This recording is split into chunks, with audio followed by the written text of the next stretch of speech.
ನಮಸ್ಕಾರ Karnataka, welcome to Ashwavega news. ನಾನು ನಿಮ್ಮ ರಾಘವ ಸೂರ್ಯ. ಕಳೆದ ಹಲವು ದಿನಗಳಿಂದ ಬಹಳಷ್ಟು ರೇಸ್ನಲ್ಲಿರುವಂಥ ಹೆಸರುಗಳು ರಾಜ್ಯ ರಾಜಕೀಯದಲ್ಲಿ, ಅದು ಬೈ ಎಲೆಕ್ಷನ್ ನೆಪದಲ್ಲಿ ದಾವಣಗೆರೆ ದಕ್ಷಿಣ ಮತ್ತು ಬಾಗಲಕೋಟೆ. ಆದರೆ ಈ ಉಪಚುನಾವಣೆ ಅಷ್ಟೇ ನಡೆದಿಲ್ಲ.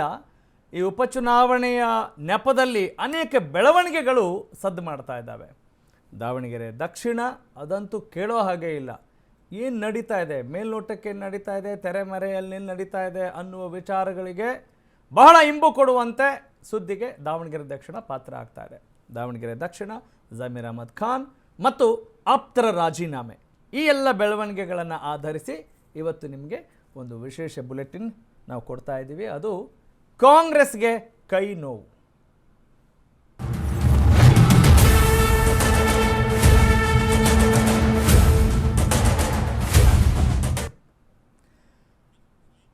ಓಕೆ, ಈ ಕೈ ನೋವು ಎಷ್ಟು ತಲೆನೋವು ಆಗ್ತಾ ಇದೆ ಹೈಕಮಾಂಡ್ಗೆ. ಕಾಂಗ್ರೆಸ್ ಪಾಳ್ಯದಲ್ಲಿ ಏನೆಲ್ಲ ಕೆಸರರ ಚಾಟ ನಡೀತಾ ಇದೆ, ಕೈಗೆ ಗುದ್ದಾಟ ಆಗ್ತಾ ಇದೆ ಅನ್ನೋದನ್ನು ನಾವು ನೋಡ್ತಾ ಇದ್ದೀವಿ. ಪವರ್ ಫೈಟ್ನಲ್ಲಿ ಸಿದ್ದರಾಮಯ್ಯ ರಾಜ್ಯದ ಮುಖ್ಯಮಂತ್ರಿ, ಅವರ ಪವರ್ ಏನಾದರೂ ಕಡಿಮೆ ಆಗ್ತಾ ಇದೆಯಾ ಅನ್ನೋದಕ್ಕೆ ಪೂರಕವಾದಂಥ ಸುದ್ದಿಯನ್ನು ನೀವೀಗಾಗಲೇ ಅಶ್ವವೇಗ ನ್ಯೂಸ್ನಲ್ಲಿ ಗಮನಿಸಿದ್ದೀರಿ.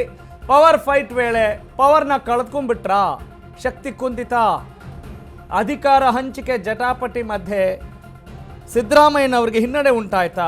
ಕಾದು ಕಾದು ಡಿ ಕೆ ಶಿವಕುಮಾರ್ ರಾಜಕೀಯ ಚದರಂಗವನ್ನು ಚುರುಕುಗೊಳಿಸಿದ್ರ, ಆಟ ಆಡ್ತಾ ಇದ್ದಾರಾ? ಸಿಎಂ ಸಿದ್ದರಾಮಯ್ಯ ಎಡಬಲದ ಶಕ್ತಿಗಳಿಗೆ ಡಿ ಕೆ ಶಿವಕುಮಾರ್ ಕತ್ತರಿ ಹಾಕೋ ಪ್ರಯತ್ನ ಮಾಡಿದ್ರ ಅಥವಾ ಅನಿವಾರ್ಯ ಪರಿಸ್ಥಿತಿ ಬಂತ? ಹೀಗೆ ಈ ಎಲ್ಲ ವಿಚಾರಗಳು ಇವತ್ತು ಶಕ್ತಿಯನ್ನು ಪಡೆದುಕೊಳ್ತಾ ಇದ್ದಾವೆ. ಸಿಎಂ ಸಿದ್ದು ಪರ ಬಲವಾಗಿ ಬ್ಯಾಟ್ ಮಾಡೋರೆ ಟಾರ್ಗೆಟ್ ಆಗ್ತಾ ಇದ್ದಾರೆ ಅನ್ನೋದು ಮತ್ತೊಂದು ಗಮನಿಸಲೇಬೇಕಾದಂಥ ಅಂಶ ಆಗಿದೆ. ಹಿಟ್ ವಿಕೆಟ್ ರೂಪದಲ್ಲಿ ಸಿಎಂ ಕ್ಯಾಂಪ್ ಲೀಡರ್ಸ್ ಡೌನ್ ಆಗ್ತಾ ಇದ್ದಾರೆ.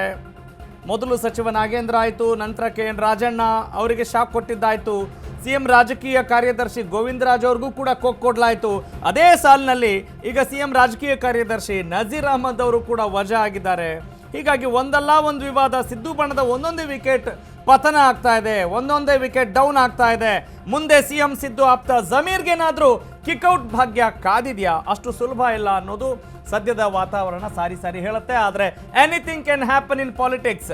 ರಾಜಕೀಯದಲ್ಲಿ ಏನು ಬೇಕಾದರೂ ಆಗ್ಬೋದು ಅನ್ನೋದಕ್ಕೆ ಅನೇಕ ಉದಾಹರಣೆಗಳನ್ನು, ಸಂಗತಿಗಳನ್ನು, ಇತಿಹಾಸದ ಎಲ್ಲ ಘಟನೆಗಳನ್ನು ನೋಡಿದಾಗ ಗೊತ್ತಾಗತ್ತೆ. Anything can happen in politics. CM Siddu ಆಪ್ತರ ಎಡವಟ್ಟುಗಳೇ ಸಿಎಂ DK ಬಣಕ್ಕೇನಾದರೂ ಬ್ರಹ್ಮಾಸ್ತ್ರ ಆಯ್ತಾ? ರಾಜಕೀಯ ಚದುರಂಗದಾಟದಲ್ಲಿ ಆಪ್ತರನ್ನ ಉಳಿಸಿಕೊಳ್ಳೋಕೆ ಸಿದ್ದರಾಮಯ್ಯನವರು ವಿಫಲರಾದ್ರ? ಮುಖ್ಯಮಂತ್ರಿ ಸಿದ್ದರಾಮಯ್ಯ ಬಣದ ಸ್ಟ್ರಾಟಜಿಗಳೇನಾದರೂ ಫೇಲ್ ಆಗ್ತಾ ಇದ್ದಾವ?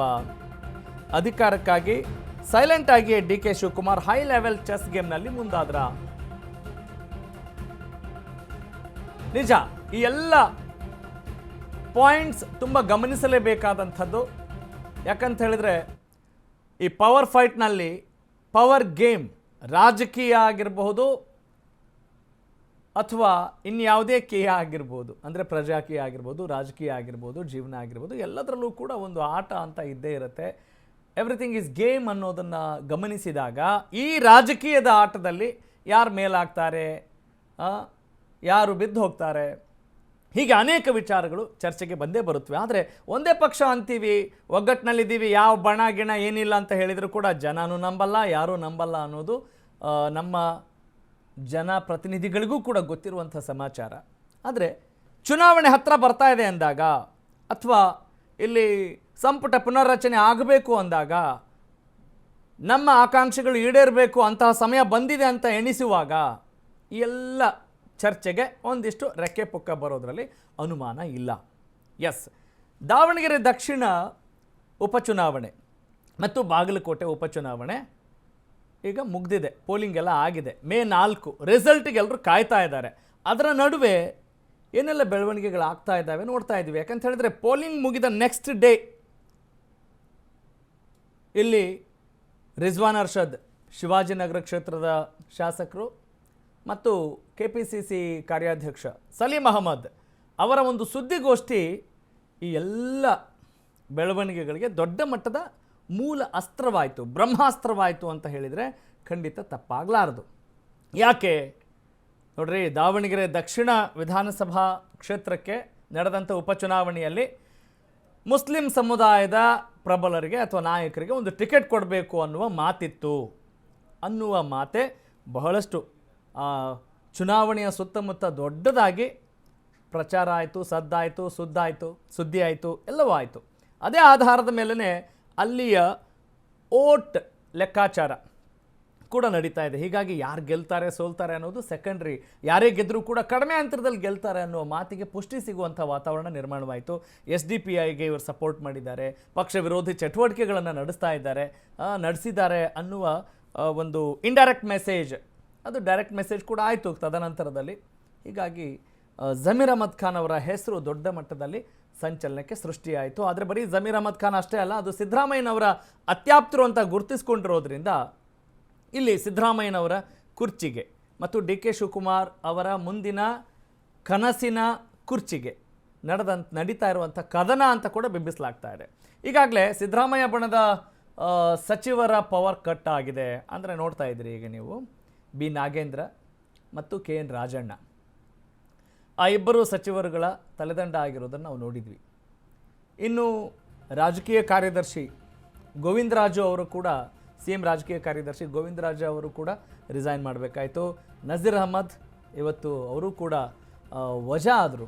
ಹೀಗಾಗಿ ಇವರೆಲ್ಲ ಯಾರ ಬಣದಲ್ಲಿರೋದು ಮೇಲ್ನೋಟಕ್ಕೆ ನೋಡಿದರೆ ಏನಾದರೂ ಹೇಳ್ಬೋದು, ನೋಡ್ರಿ ಅವರು ಪಕ್ಷ ವಿರೋಧಿ ಚಟುವಟಿಕೆಗಳಲ್ಲಿ ಮುಂದಾದರೂ, ಭ್ರಷ್ಟಾಚಾರದಲ್ಲಿ ನಿರತರಾಗಿದ್ರು ಅನ್ನೋ ಆರೋಪ ಬಂತು. ಹೀಗೆ ಏನೇ ಕಾರಣಗಳಿದ್ರೂ ಕೂಡ ರಾಜಕೀಯ ಅಂತ ಬಂದಾಗ ಇವರು ಯಾವ ಗುಂಪಿಗೆ ಸೇರಿದವರು, ಯಾರ ಹಿಂಬಾಲಕರು, ಯಾರಿಗೆ ಸಹಕಾರ ಕೊಡುವಂಥವರು ಅಂತ ನೋಡಿದಾಗ ಎಲ್ಲ ವಿಕೆಟ್ ಪತನ ಆಗಿರೋದು ಸಿದ್ದರಾಮಯ್ಯನವರ ಬಳಗದಲ್ಲೇ. ಇದು ಪವರ್ ಫೈಟ್ ಅಂತ ಬಂದಾಗ ಈ ವಿಚಾರ ಬಣ ರಾಜಕೀಯ ಚರ್ಚೆಗೆ ಬರದೇ ಇರಲಾರದು, ಬಂದೇ ಬರುತ್ತೆ. ಹಾಗಾಗಿ ಜಮೀರ್ ಅಹ್ಮದ್ ಖಾನ್ ಅವರ ಮುಂದಿನ ಒಂದು ವಿಕೆಟಾ ಪತನ ಆಗುತ್ತಾ, that's not so easy so for. ಆದರೆ ಇದು ಯಾವುದರ ಮೇಲೆ ನಿಂತಿದೆ? ಜಮೀರ್ ಅಹ್ಮದ್ ಖಾನ್ ಅವರ ಮುಂದಿನ ವಿಕೆಟ್ ಉಳಿಸ್ಕೊಳ್ಳೋದೋ ಅಥವಾ ತಲೆದಂಡ ಆಗೋದೋ, ಔಟ್ ಮಾಡೋದೋ, ಯಾವುದರ ಆಧಾರದ ಮೇಲೆ ನಿಂತಿದೆ ಅಂತ ಹೇಳಿದರೆ ಮೇ 4ರ ಈ ಉಪಚುನಾವಣೆಯ ಫಲಿತಾಂಶದ ಮೇಲೆ ನಿಂತಿದೆ. ಸಿದ್ದರಾಮಯ್ಯನವ್ರು ಏನು ಹೇಳಿದರೂ ಕೂಡ ಮಾಡ್ತಾರೆ ಜಮೀರ್ ಅಹ್ಮದ್ ಖಾನ್ ಅನ್ನುವ ಒಂದು